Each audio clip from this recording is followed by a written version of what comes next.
Maqaa Abbaa kan Ilmaa kan Hafuura Qulqulluu Waaqa tokkotti ni amanna. Ameen.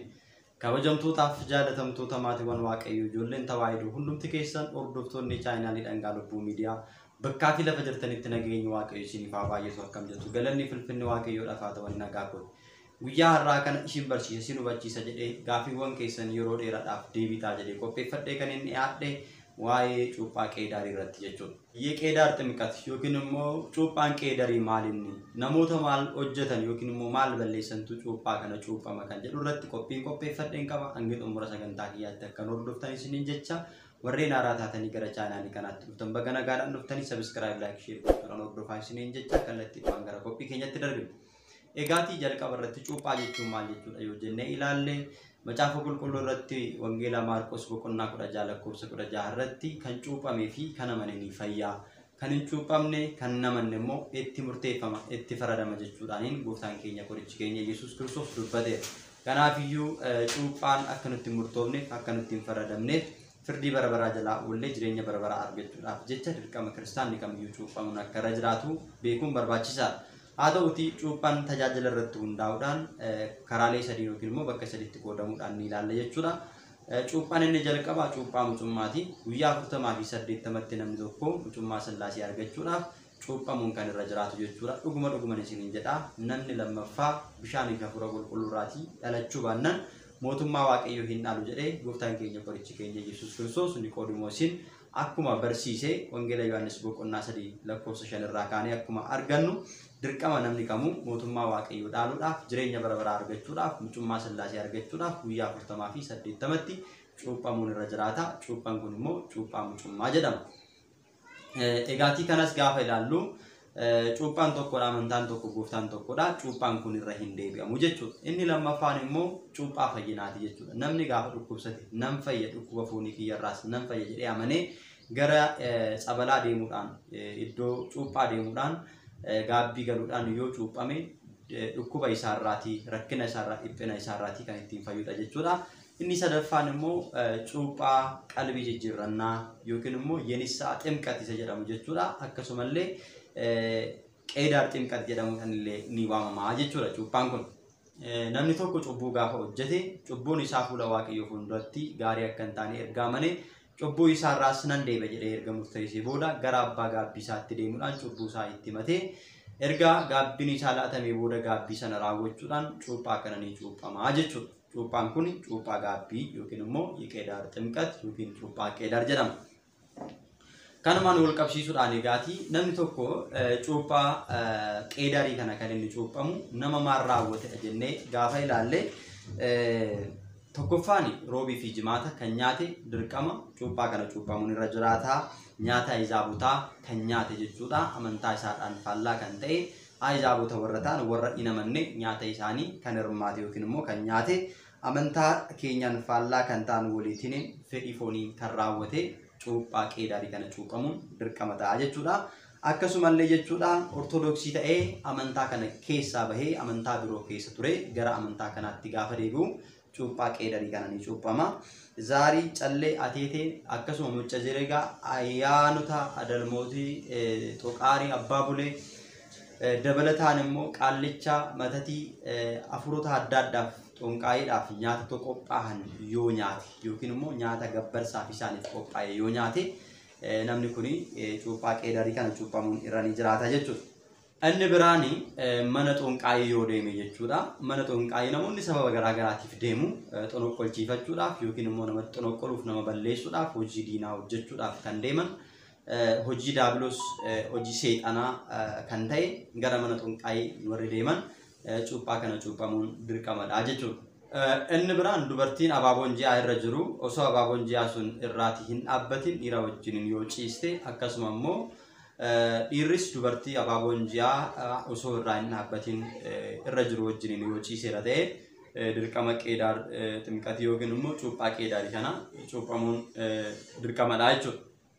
Inni biraan immoo suusii garaa garaatiin caatii kan qaamu sijaaraa kan tuutu yoo ta'e suusii garaa garaatiin namni qabame gaafa mana kiristaanaatti deebi'e kanaan booda ittiin deebi'u jedhee yoo murteesse cuuphaa qeedaarii kana ni cuuphama jechuudha. cuuphaa kana gaafa cuuphaman wantoota armaan olitti dubbanne kana namni gaafa cuuphamu jechuudha osoo hin beekin yoo wanta kana raawwate wantoonni kun akka mana kiristaanaa keenyatti jechuudha wantoota balaaleffatamoo ta'an gaarii hin taane akkasumallee kiristaana tokkorraa wantoota hin eeggamne jedhamanii kan kaawwaman waan ta'eef jechuudha namni kana raawwate jechuudha osoo hin beekin osoo hin baratin maalummaan isaa osoo isaaf hin galin namni wanta kana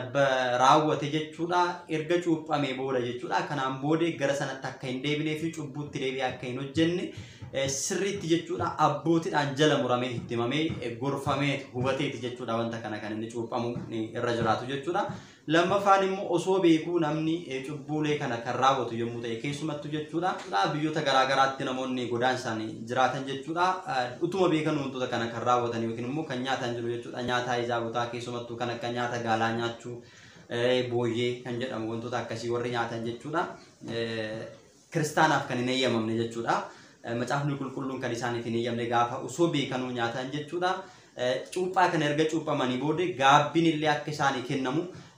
anqasa nisaa irratti jechuudha hundaa'uudhaan nama kanaaf gaabbiin kennamee sirriitti masxanqaqaan itti kennamee itti laattamee jechuudha akka wanta kanatti hin deebineef itti himamee barsiifamee cuuphaa kana fudhatee namni kun akkaataa kanaan qulqullaa'uu danda'a jechuudha. Walumaa galatti egaati kana wal qabsiisnee cuuphaan qeedaarii kunii fi cuuphaan gaabbii tokkummaa fi garaagarummaan inni qabu maal inni yoo jenne egaa namni tokko jechuudha wantoota armaan olitti amma dubbachaa turre kana ilaallaa turre kana gaafa raawwate kiristaanaawwi yookiin immoo kiristaana tokkorraati kan hin barbaachisne waan balaaleffatamaa fi cubbuu guddaa ta'e jedhamani namni kana raawwate cuuphaa qeedaarii kana cuuphamuudhaan jechuudha kan inni qulqullaa'uu danda'u. Akka mana kiristaanaa keenyatti anqasa nisaa kan jedhamu jira abbootiin jechuudha isarratti hundaa'uudhaan jechuudha nama tokkoof kan isaan qannoonaa laatanii akkasumallee cubbuuwwan hamma kaasne kun jechuudha armaan olitti wantoonni nuti hamma kaasne kun keessumattuu wantoota gurguddoodha ijoo ta'an jechuudha cubbuuwwan gurguddoo keessatti kan ramadaman waan ta'eef jechuudha namni cubbuuwwan kana raawwate dirqama maal ta'uu qaba cuuphaa qeedaarii kana cuuphamuun barbaachisaadha akkasumallee cuuphaa gaabbii gaafa cuuphamus jechuudha kana wal qabatee anqasa nisaa irratti hundaa'uudhaan abbootiin laalanii madaalanii namni kun cuuphaa kana cuuphamuun dirqama jedhanii yoo murteessan cuuphaa sana erga cuuphanii booddee gaabbillee ni laatuuf jechuudha akkaataa kanaatiin jechuudha keessumattuu jechuudha namoonni alarraatti gara biyyaatti gaafa deebitan jechuudha karaa adda addaatiin wantoota amma kaasne kana raawwachuu dandeessu keessatti akka of madaaltan ilaaltaniifidha jechuudha nyaatota ajaa'ibotaa garaa garaa nyaachuurraa kan ka'e gara biyyaatti gaafa deebitan gaabbii gaafa galtan egaati osoo cuuphaa kana cuuphamtanii baay'ee gaariidha jechuudha dabalataa fooniif dhiiga waaqayyoo fudhachuudhaan dursa jechuudha gaabbii galtanii qurbaana fudhachuudhaan dursa cuuphaa kanallee osoo cuuphamtanii baay'ee gaariidha jechuudha cubbuuwwan qaama keenyaatiin karaa adda addaatiin beeknes osoo hin beekinnutti dhufanii fi hojjennu kanarraatii qulqullaa'uudhaaf cuuphaan kun murteessaadha ani bishaan taliila isinitti hin facaasa isinis immoo xuraa'ummaa keessan irraatiin qulqullooftu jechuudha macaafa raajicha Hisqeelii boqonnaa 36 lakkoofsa 25 irratti akkuma dubbate jechuudha xuraa'ummaa irraa qulqullaa'uudhaaf jechuudha qeedaar jechuun afaan arabiffaatiin jechuudha urkus yookiin immoo xuraa'aa kan ta'e jechuudha kanaafu xuraa'ummaa keenya kanarraa amaariffatti gaafa hiikamu qeedaar jedhama xuraa'ummaa keenyarraa akka qulqulloofnuuf jechuudha kan cuuphaa kana cuuphamnu kanaafu hundi keessaniyyuu egaa akkuma achirratti dubbate bishaan taliila isinitti hin facaasa isinis immoo xuraa'ummaa keessanirraa waaqolii tolfamoo keessanirraa cubbuu keessanirraa ittiin qulqullooftu akkuma jedhe kanaafuu qulqullummaa kana argachuudhaaf qulqullaa'uudhaaf cuuphaa kana cuuphamuun barbaachisaadha egaati hundumti keessan isa kanarratti bal'inaatiin xiyyeeffachuudhaan gara biyyaatti gaafa deebitan abbootii gaabbii keessanitti siquudhaan dhimma kana haasofsiisuudhaan wantoota amma kaasne kana qofa miti jechuudha miti fakkeenyaadhaaf malee kan ani isinii kaase kuni baay'eedha jechuudha hedduudha kanaaf kan kana fakkaatan hedduutu jiru jechuudha kanaafi kan kana fakkaatan cubbuuwwan kana wal fakkaatan hedduu jiru kanaaf isa keessatti of madaaltanii abbaa gaabbii keessanitti dhiyaattanii itti himtanii cuuphaa qeedaarii kana cuuphamuudhaan qalbii keessan jijjiirrachuudhaan amantaa keessanitti cimtanii gaabbii galuun fooniif dhiiga waaqayyoo fudhachuun barbaachisaadha jechuudha waaqayyo gooftaan hunduma keessatti na gargaaru hanga yoonaatti kan nu barsiise kan nu gorse maqaa waaqayyo kan galateeffame haa ta'u warreen haaraa taatanii gara chaayinaalii kanaatti dhuftan subscribe godha yeroo hundayyuu viidiyoon asitti gadhiifamu akka isin bira ga'uuf jechuudha mallattoo bilbilaa sana tuqaatii dhaggeeffadha laayikiin immoo waan na barbaachisuuf laayik gochuudhaan hundumti keessaniyyuu viidiyoo kana akka dhaggeeffattanii isiniin jecha waaqayyo hunduma keessan faana haa ta'u usbaata እግዚአብሔር